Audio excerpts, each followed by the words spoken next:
High, আমি তুলি। Welcome back to my new vlog. তো আজ হচ্ছে আমার জন্মদিন। তো ফাইনালি আমি 20তে পা দিলাম।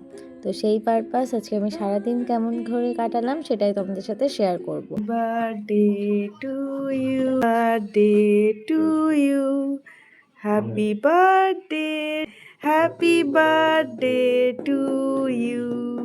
তো তারপরে আমি সন্ধ্যাবেলা কেক কাটিং করে ফার্স্টেই বুনুকে খাইয়ে দিলাম, তারপর বাবাকে খাইয়ে দিলাম, দিয়ে তারপরে একটু বেরিয়েছিলাম বাইরে ঘুরতে। তো আমরা এসেছিলাম হচ্ছে গভর্নমেন্টের মাঠে। তো সেখানে এসে ফার্স্টেই তিনজনে আগে 3 কাপ চা খেয়ে নিলাম। তারপরে তিনজনে ডিসাইড হলো যে আমরা মাঠে হাঁটবো।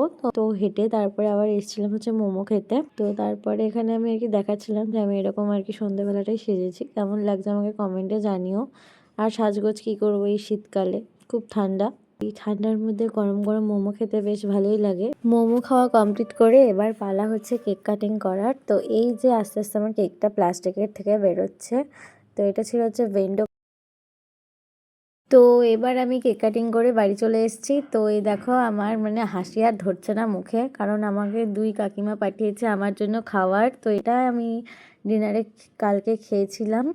তো এটার মধ্যে ছিল হচ্ছে একটা পরোটার তরকা আর একটা ছিল হচ্ছে বিরিয়ানি। দুটো রান্নায় অসম্ভব সুন্দর হয়েছিল। মানে আমি তো পুরো অবাক, জন্মদিনে কেক কাটে গিফট পাই এটা তো কমন ব্যাপার, তবে এরকম যে কোটো ভর্তি করে করে খাবার পাওয়া যায় আমি সত্যিই জানতাম না।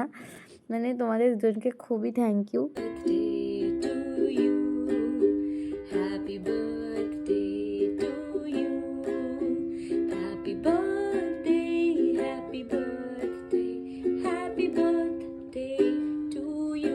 ব্লগ আসছে গিফট আনবক্সিং নিয়ে। Thanks for watching, by.